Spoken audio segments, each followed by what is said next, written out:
We now welcome the number 11th ranked UFC women's strawweight, Mackenzie Dern. Mackenzie, thank you so much for the time. Hi, thanks for having me. We will take the first set of questions from Gabriel Gonzalez with Cage Side Press. Hey, Mackenzie, it's good to see you again. Yeah, good to see you. I know, you can just hear me, right? Yeah. I want to start, this is your second fight with the team at RVCA. Obviously, you've had a lot more time with them this time. Just what difference has that made with just going into the fight? It's making the biggest difference, It's like one of the reasons I was so excited and I really want to fight in December. I don't know what's going to happen in 2021 with the COVID, if things are going to close or they're going to get better. So I was like, man, I'm training every day. I'm seeing such a big evolution on my game, my striking with coach, because he's in California, my dad lives in Arizona. So, I'm training more my boxing than my jiu-jitsu, and I'm like, man, I'm seeing such a big evolution and everything. So I really want to, try to take advantage of this momentum that I have from my last two fights, advantage of, my training with him and how much, potential he's showing me that I have. So I'm really happy and I'm excited to see if I can show everyone on this fight. The interviews I've seen with you, you're clearly very excited to show that work. I can really hear that in your voice. I see you on Instagram, though, and I see you are still rolling with your dad. Obviously, Megaton is well known. How does he fit in? Because I'm assuming he's always there to help you with your jiu-jitsu, but how does he fit in with your other coaches and all the other work they want to do with you? Yeah, my dad, he's a great guy. He's so charismatic, and it's funny because he lives in Arizona and he's always competing and he's still competing till today. I think he competes in next weekend or in 2 weeks from now. So it's kind of he comes in, when he comes, we just train jiu-jitsu together, train the time he's with me. And then he goes back and then I go and keep training my boxing or wrestling, whatever I need to do. So I think the coach like it, because it's not this mix of, no, you need to stay standing up, you need to stay going down to the, he's not really trying to push. He's never trying to make a strategy for me or anything like that. He's just keeping me of how we were on the beginning, that I had so much success, during my whole jiu-jitsu career. And, obviously now doing my MMA career, with the submissions and everything. So he just kind of always keeps my mind grounded and always remember me about my roots and always kicking my butt all the time, beating me up, So that's good. I know there's no woman that can fight me that's going to be worse than my dad. He always puts the pressure and everything. And that's what I need, Now that sounds like true love right there. I think that's great. I want to ask you, because obviously Vera's solid in jiu-jitsu. I don't need to tell you, you're obviously very decorated in jiu-jitsu. For people who are not as smart, how would you describe the difference between your grappling and hers? It's funny because I think everyone's trying to find this big difference, in the grappling and things like that. I think her grappling is a lot kind of pressure and, passing and things like that. And people see me, doing these crazy leg locks and arm bars and kind of a little bit more looser and stuff like that. But man, I'm a complete fighter, jiu-jitsu fighter. I've been fighting, I think people don't realize I have this pressure passing too, I've had to fight absolute divisions, my whole jiu-jitsu career. So I really think I'm a more complete fighter now. I'm doing everything from pressure to pass like her, all the way to doing, beating bowling, going on the legs and the feet and jumping, all these triangles, omoplatas and stuff like that, the loose game too, even you can say heel hooks and things like that we're not used to doing in jiu-jitsu, pure jiu-jitsu tournaments, So I really think the biggest difference is hers is maybe a little bit more one-dimensional, that is effective. It's really effective, especially when you have a ground and pound and stuff like that. But I think people don't realize that I know that style too, and that's part of my jiu-jitsu game too, is just to be well-rounded and to be the best in the world. Okay, thank you, Mackenzie. Good luck. Thank you. We will take the next set of questions from Chester Luo with PP Sport. Mackenzie, how are you? Good. How are you? Fine, thank you. I'm Chester from PP Sport China. And first of all, I would like to tell you that you already have a lot of fans among Chinese Jiu-Jitsu practitioners, and including me. And we all hope you can get the victory this Saturday. Oh, thank you so much. My first ADCC that I was invited to was going to be in Beijing, and I had my ACL tear like 3 weeks before, so I was never able to go to compete in China, but I hope to go there one day and train there and maybe meet you guys. It'll be a pleasure. Yeah. So my first question is: before you became a pro MMA fighter, you were already the pound for pound #1 women jiu-jitsu athlete, and I would like to ask you that right now you're fighting for you're fighting in MMA. You're fighting for yourself or fighting for jiu-jitsu? That's a good question. I think I'm fighting for jiu-jitsu. I went into the MMA for that, for jiu-jitsu, and the more like my last two fights after my pregnancy, was 2 submission performance of the night bonus. And I think I'm really just trying to show how jiu-jitsu is effective, especially like when you mix punches and everything. So my goal always was to bring jiu-jitsu to a big platform, like, Damian Maia, like Royce Gracie, like all these jiu-jitsu fighters, who really showed the UFC, and be like the woman inspiration for the jiu-jitsu and make jiu-jitsu even more famous than more famous as possible. Okay, and my next question is: since the achievement you had made in jiu-jitsu, and you're naturally attract more attention when you're switched to MMA, and your opponent Gender Roba had mentioned that the victory over you will bring her more visibility. So would this kind of attention be a kind of pressure for you? I don't think it's a pressure, I think definitely it's exciting, and I think fighting Vera, because she's a jiu-jitsu fighter too, it's going to be able to give a lot of opportunities to show a little bit my striking, of course, my plan isn't like to win the fight striking, but I definitely think it's going to give a lot more opportunities to show and maybe hurt her a little bit on my striking, so the jiu-jitsu will be even easier.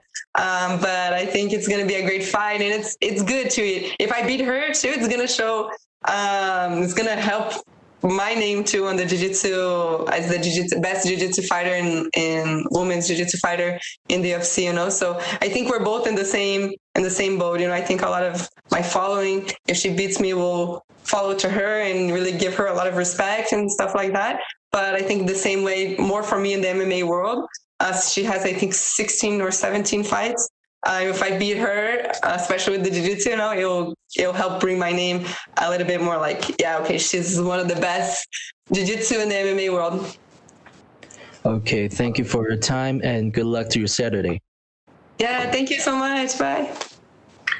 We will take the next set of questions from Ryan McCarthy with Low Kick MMA. Hey, Mackenzie, how are you? Hey, Ryan, nice to see you or hear you. Yeah. So I wanted to see how is the preparation for Verna? I know she's she has a unique skill set, difficult to prepare for sure. And you're both ranked fighters. So how has it been preparing for someone like Verna? Yeah, I trained a lot of my striking. I trained my jiu-jitsu too, for sure, just to make sure I'm on point and everything's clean and my timing is good. Since, that's both of our strengths is the ground. So I definitely figured we're going to both be on the ground sooner or later in the fight. And, it's just going to be who's thinking faster, who has the better options, the better transitions. But I trained a lot of my striking for this fight. I think it will make the takedowns, and if I can hurt her a little bit on the striking and have a little bit more opportunities to show like my weakness against her weakness and show that my weakness is not my weakness anymore, I think that was kind of my goal for this camp, just be prepared for everything and take advantage that I'm trained. I have my whole fight camp with Coach Perillo on this fight. So really there's been a big change in my level of my striking, and I think I'm going to be able to show that on this fight. For sure. And then kind of going off that, I mean, if you were, when you beat Verna, a ranked fighter, do you have a name in the top 10 that you're targeting after this fight? No name in particular. I think a lot of things are going to happen in 2021 with in between the top 10. I think a lot of the girls are going to fight each other, So I don't really want to say surname now and then it changes and that maybe a certain girl was number, I don't know, 5 and then goes to 7 or something like that, But definitely 2021, I want to try to pick a little bit more of my fights to really get me one step closer to the belt, not just fight anyone for any time, for anything. I really want to fight, top fighters and show that I have the level to be the champion, and I don't want to get there like by just fighting anyone. I want to get there by proving myself. And I think the best way to prove is by fighting the top contenders. For sure. Well, thank you for your time, Mackenzie. I really look forward to your fight on Saturday, and best of luck. Thank you. We will take the next set of questions from Augusto Niez-Gay with Somos MMA. Hey, Mackenzie, how are you? Can you hear me? Yes, okay. hi. Can you hear me? Oh, okay. Todo bien.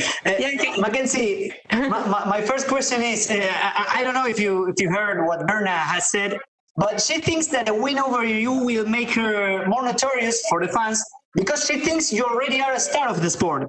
So I want to ask you, what do you feel when people say that? Do you consider yourself a star or it sounds crazy for you?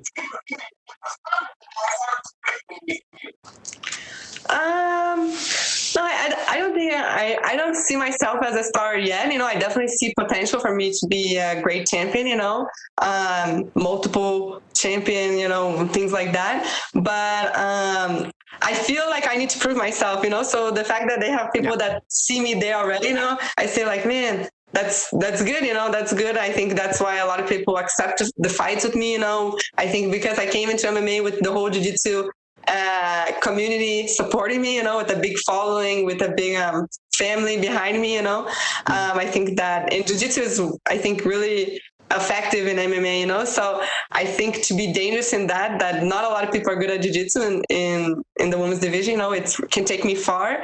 And so I'm happy. It's really nice for her to say that, and I don't feel any pressure or anything like that, I feel like I need to prove myself, because I came from the pregnancy, I took 1 year off, and I'm trying to get back in and really show people like, hey, I want that respect, that I am a star, not that I'm just one more girl. I'm looking for that respect that she said, Yes, I understand you. And Mackenzie, how do you prepare a fight against someone who's very good at the grappling department like you? And how do you neutralize her style? Yeah, it's funny because for this camp, I trained my jiu-jitsu, just to make sure my timing is good and my transitions are good and my thinking is really on point, but I'm really confident, on my jiu-jitsu. I think her style is passing, a little bit more passing and pressure and stuff like that. And I fought girls like that all the time. I do that type too, even though I don't show too much in MMA because I've submit before, submit on, with leg locks or, I fall on the ground because I'm trying to do my striking. But I know how to do that style too. I've done that my whole life, pressure, pass too, and things like that. So I really trained a lot of my striking for this fight. I'm trying to, I don't want to be on the ground with her in the first minute. I think we're both strong. We're both dry, we're not sweaty or bloody or anything. I really trying to get a little bit tired, get her a little bit tired, and then to be a little bit cleaner, the submissions, I think she's going to be good defense, good pressure. So I don't want to be feeling that in the first minute, I really want to show all my training, my striking that I've been doing. And I think it's a good fight for me to show this and everything I've been working on. Awesome. Thank you very much, Mackenzie, and good luck on Saturday. Thank you. Gracias. We will take the next set of questions from Pablo Santamaria with Noti MMA Ecuador. Hi, Mackenzie. Nice talking to you again. Yes, you too. Okay, so in the post of Coach Marillo on Instagram, your boxing is looking sharp. Do you think it will be an important key in this fight? Yes, definitely. I think this is a perfect fight for me to show my striking, my boxing, because it's her weakness, her strength is her jiu-jitsu like mine, so I've been training so much. I really hope I get the opportunity to show it. And I think this is going to be a great fight for me to be able to, I don't know, knock out or knock her down and then submit, or at least be able to show that my level, my striking is getting better, you know? I get it. So she's also very good on the ground. She's very good. Do you think your jiu-jitsu is better than her jiu-jitsu, or not the same level? Yeah, I definitely, I think my jiu-jitsu is more complete, you know, more well-rounded, and more not effective. I think her style is a little bit more basic, but that's very effective in MMA, you know. But it's nothing like I've never seen before. I've fought girls like that all the time, you know. So I definitely think I think it's harder for her to fight someone like me than for me to fight someone like her, you know. Okay, what's your prediction for the fight, Mackenzie? I think we're gonna stay standing up a little bit, you know, both of us. I think we're gonna put on a great fight. I don't think it's gonna be easy for either one of us. On the ground, I think it's gonna be a lot of transitions from the bottom to the top to the back and things like that. But I think that hopefully I can get the submission in the end. Okay, I wanted to ask you because your training partner Chito is going to face Jose Aldo, a legend of your country. Who you got in that fight? It's going to be a good fight, you know. I know that both of them are training hard. I don't know who's going to win. You know, I see Chito training all the time, you know, and he's really focused and he's really hungry. So I think it's going to be very dangerous, but I don't know who will win. I'm really excited to see this fight. Okay, Gary, the first time I talked to you, the Ecuadorian fans were very happy because you greet them. Would you like to send another message to your Ecuadorian fans? To my Ecuadorian fans, muchas gracias. Thank you so much for all the support. I hope to go to Ecuador and visit you guys and train and surf too. You know, my husband, we can surf. So thank you guys so much, and I hope that you guys enjoy the fight this weekend. Okay, thank you very much, Mackenzie, for your time, and good luck. Thank you so much. Muchas gracias. We will take the next set of questions from Stephen Morocco with MMA Fighting. Hey, Mackenzie. Just was curious, did the incident between your ex-coach and your husband make you rethink who you sort of let into your inner circle as a fighter? Oh, yeah, 100%. You know, I was like, for me, I felt like almost so bad that I spent like 1.5 years, you know, believing some things and going through some things that, you know, now I see like, man, that's not normal for coaching and for fighters to go through. It's really crazy. And it's like, man, definitely gave me a different vision on, you know, my camps and just my life, you know, in general, and my career, who I want near me and stay close, and really who you open up to. And it's really dangerous, you know. What we do is dangerous, you know. We get punched in the face, can break your nose, can ruin your career, you know, by knee surgeries or things like that, you know. So it's not like just, you know, to give in the hands of people for ego or things like that, you know. You need to be like with real professionals, and you need to feel good. And you know, a happy fighter or a happy athlete, that's the best camp, you know, when you're happy with what you're doing and not having like a different battle in your mind, and then a battle on the fight, and then a battle, you know, in the family with their coaches, you know. That's not normal. So definitely made me think like 2 times, and now I see like so much evolution and everything in my career. So what led you to Jason Perillo? Was it his history, or was it something else? Yeah, it was definitely, I had heard of him before, you know, and Pat, you know, the owner of Ruka, I know he's known me since I'm a little baby, you know, from jiu-jitsu. So, you know, I know he's like more private gym, you know, the Ruka, so I wasn't sure if Coach Perillo would want to train me. You know, I know that he's trained like such great fighters, Chris, BJ Penn, you know, who is a jiu-jitsu guy. So I really like that BJ was jiu-jitsu and Coach was able to, you know, to work with him to be champion, all these things. But I was kind of nervous, like, man, I hope that Coach will want to work with me. You know, I left the lab And then I left this last gym, you know, I said, maybe he's going to think that I'm like a problem fighter, you know, something like that. And he said like, okay, come in. Man, I'm so happy he did, because like there's a reason why he's one of the best in the world. You know, it's like, it really does make a big difference. I talked to Hobson Gracie the other day, and he said it gets exhausting going to new gyms because people look at his last name and they instantly he's instantly a target. Do you experience the same thing? No, I think a lot of camps, you know, the lab was like more team, you know, so it was a lot of people, and they had a lot of people in the UFC with big names, you know, and things like that. So it was really just kind of one more, and everyone was pushing me good and stuff like that. Black House, you know, was kind of a little bit more team, two like more than one fighters, you know, but I think I do better at private gyms, you know. I think the Ruka, it's perfect, you know, because I can just go do my thing, you know, train. I see like Cheeto Vera there. I see, you know, Bisping and Luke, and everyone's kind of doing their own thing.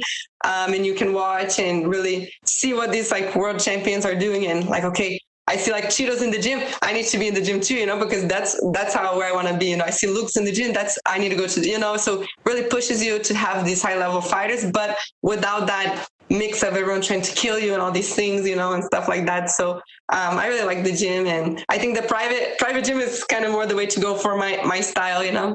For sure. My last question, you came into MMA as a specialist in one area. What advice would you have for somebody like the boxer Clarissa Shields, who's trained so intensely in one area, and now she has to learn a new set of skills on this big stage? I think it just, you know, stay consistent. You know, I think for her who's starting now to be, you know, mixed martial arts, her boxing is going to take her a long way for sure, you know, but to not just train jiu-jitsu depending on who she fights, you know, like, oh, I'm going to fight a jiu-jitsu girl, so now I'll start jiu-jitsu, you know, start to train it from the beginning, you know, twice a week, you know, wrestling her weaknesses, you know, because I think she's going to go really long, just really far with her box, you know, but when it comes the day that she fights a jiu-jitsu girl, something she's going to be already prepared, you know, if she starts now, and just always consistent and not get dismotivated, you know, when you can't punch, you know, have to be like in a gi and things like that, you know. Thank you. Yeah, thank you. We will take our last set of questions from Omar Mert Savci with S Sport. Hello, Mackenzie. How are you? Hi, I'm good. How are you? Thanks. Mackenzie, how many more wins do you think you need to earn for title shot? I think 3 more wins. 3 more. Okay. Yeah. My other question, how does it feel to be a mother and a fighter? Oh, it's great. It's one of the best feelings ever, you know, because she's my biggest motivation, you know, and my biggest cheerleader, you know, she's always cheering for me all the time. And to know that no matter the result, no matter the training, the hard training and everything we do, she's there. And it's like the true value is our family, you know, and on top of anything, you know, money or work or anything like that. So it's really great to be able to have that, you know, my daughter following me on my career, and hopefully I can be like inspiration for her and get the belt and be a mom champion, and she can be very proud of me. Mackenzie, you say I'm not a star, but you're a big star in Turkey. You have a huge fan base here. Do you have any message to Turkish fans? Oh, just thank you so much. You know, I've never been to Turkey, you know, but I really hope to go one day soon too. And thank you everyone for all the support. It's a surprise for me, you know, that a lot of people like me there and everything like that. So thank you so much. Thank you. Good luck on Saturday, Mackenzie. Thank you. Bye-bye. Thank you so much, Mackenzie. That is all the questions we had for you. We really appreciate the time. Perfect. Thank you so much.